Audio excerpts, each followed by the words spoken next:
All right, so we left off briefly talking about the philosophies. Let me go back to this real quick and just say that the thinking of people like Cicero that you're reading, Guevara, and Fanon, and the European thought of especially Sartre and Camus really have an impact on the revolutionary movements of the 1960s.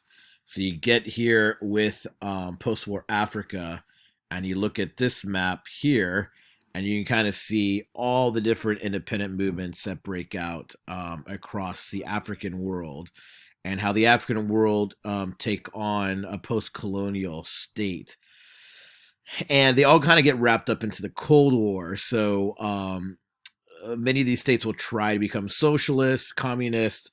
Others will then be overthrown after doing that, and then you'll have instituted military regime and with the backing of the United States, generally speaking. The most famous example of that would be in the Congo. So last we looked at the Congo, it was controlled by Belgium, and basically it was a context of Joseph Conrad's Heart of Darkness. We're talking, we remember that documentary we watched, where we're talking about millions of people died over a number of decades by this kind of heavy-handedness by the Belgium forces to do these kind of like forced work camps. Anyways, with the movement of the 50s and 60s, the post-war movement of revolution going on, Patrice Lumumba was elected first prime minister of the Congo. However, he was seen as kind of a anti imperial figure, and so there was a coup put against him. He was removed and assassinated, basically executed. And in his place was a military leader, Mobutu, was put in power.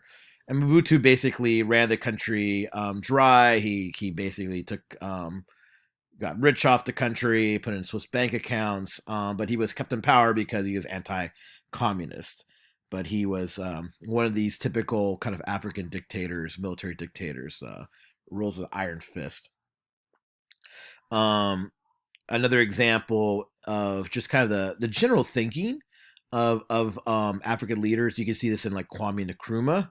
Nkrumah was his pictures up here. So there's Nkrumah here and Lumumba there, and Nelson Mandela and Desmond Tutu here. So Nkrumah becomes the first prime minister and president of Ghana. He's European educated. We wrote a number of books on this idea of Pan Africanism, this idea of a unified Africa, and also promoting the ideas of African socialism. However, he was so kind of wrapped up in his discussion of Pan Africanism across Africa that the country was overthrown by the military in a coup in 1966. So that didn't help him much. I mean, he dies a few years later in exile. So, and that kind of the situation. African socialism doesn't really last very long. Probably the most famous political leader in Africa in the mid to late 20th century is Nelson Mandela. And Mandela is important because even though earlier on he was an advocate of kind of guerrilla tactics as well in trying to end this system of segregation called apartheid in South Africa. Um, he was serving a prison sentence because he was linked to a bombing attack. He is eventually freed in the 1980s because the violence had gotten so bad. Kind of what sparked the revolutions in South Africa, or at least a protest, I should say, was the Sharpeville massacre in 1960, where soldiers shot upon a crowd of protesters, and a lot of the people, including children, were shot in the back. And so that's what led to Mandela's movement. But later on, once the 70s roll around, you do get more figures who are a lot more vocal and are in the light of um, this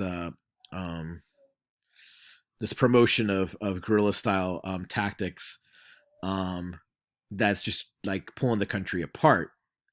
And this white minority is in control is having a hard time dealing with it. Not to mention that the global community is starting to go out, be very anti South Africa because of its apartheid. Anyway, figures like Desmond Tutu, the Archbishop, is leading nonviolent resistance at the same time, and even wins the Nobel Peace Prize for it. But the leadership finally figures that they'll release Mandela and let him be kind of an olive branch figure to kind of bring peace to society. And by the time the 1990s roll around, he is elected leader of South Africa, and apartheid is done. Okay, so now we're talking about the Middle East, and the Middle East is um, very much like we just saw with Nkrumah and Pan Africanism. Figures in the Middle East, like Abdel Gamal Nasser, leader of Egypt, promote a kind of a Pan Arabism or Arab nationalism. So these are Arab Arab states that are not, even though they have a majority of people are Muslim.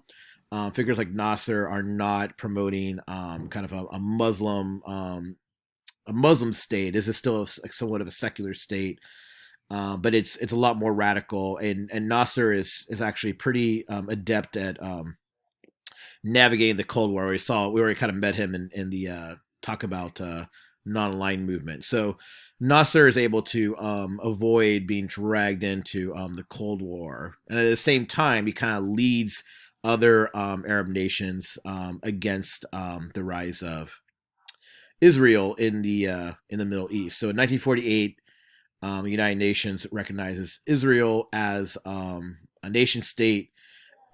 This leads to the Nakba, which is the displacement of thousands of Palestinians who have been living there. And so that kind of sparks this anger towards Israel, and you can read and look at the notes here. It leads to a number of conflicts. Also leads to creation of the PLO, which was founded by Yasser Arafat.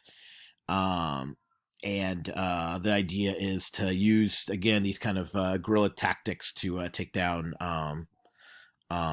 Israel.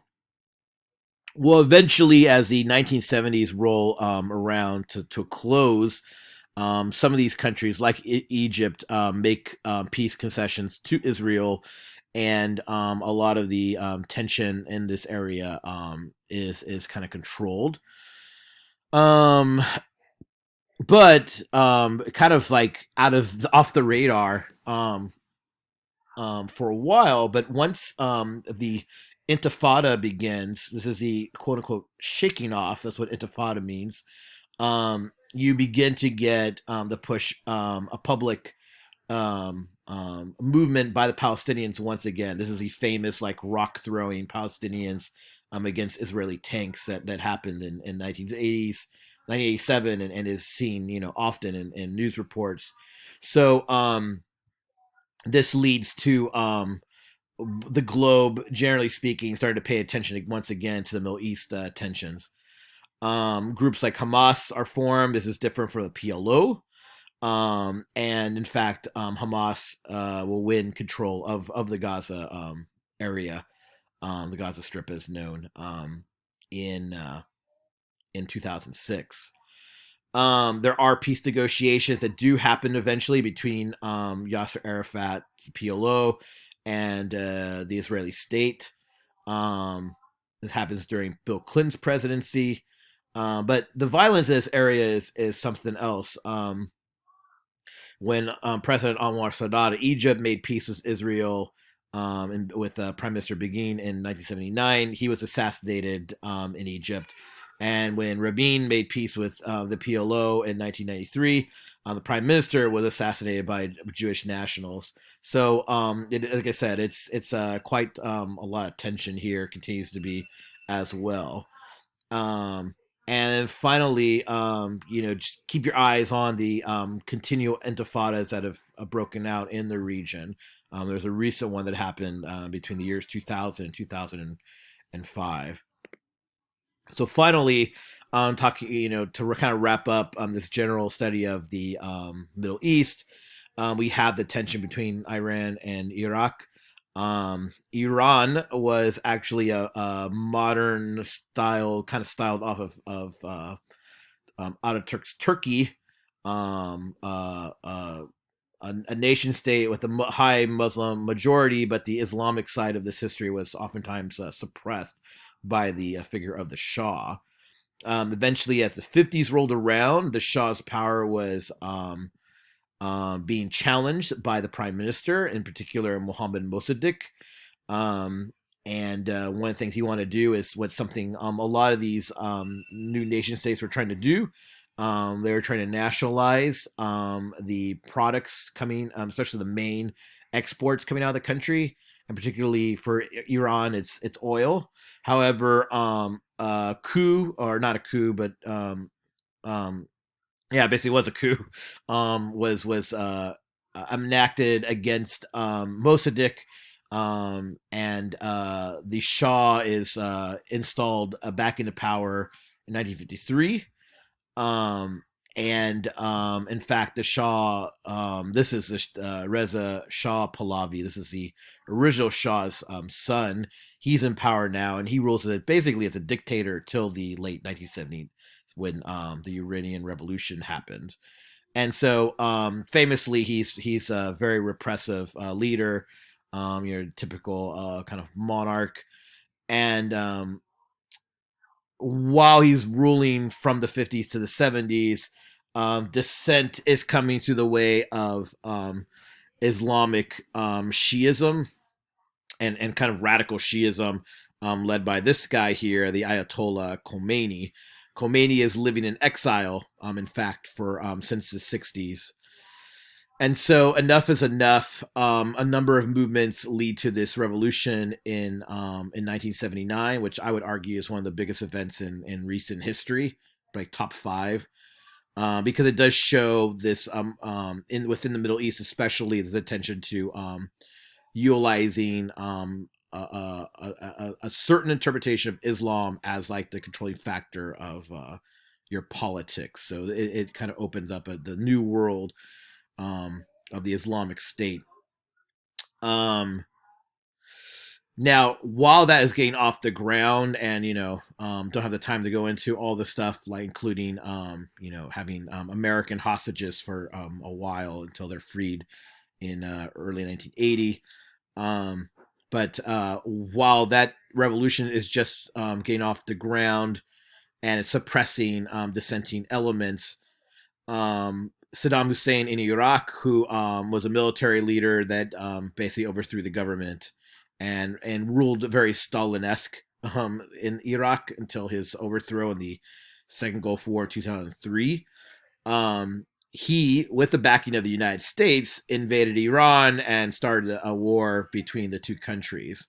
So, since Iran was number one enemy to the U.S. at this time period, the United States supported Iraq in order to weaken Iran. So Iran has a hard time even getting off the ground. This war is a no-win situation for either country. It kind of decimates both their forces. This actually leads Saddam Hussein to invade Kuwait a couple years later, which provoked Saudi Arabia and the United Nations, with the leadership of the United States, to push Saddam Hussein's forces out of Kuwait. And this is known as the Gulf War of the early 1990s.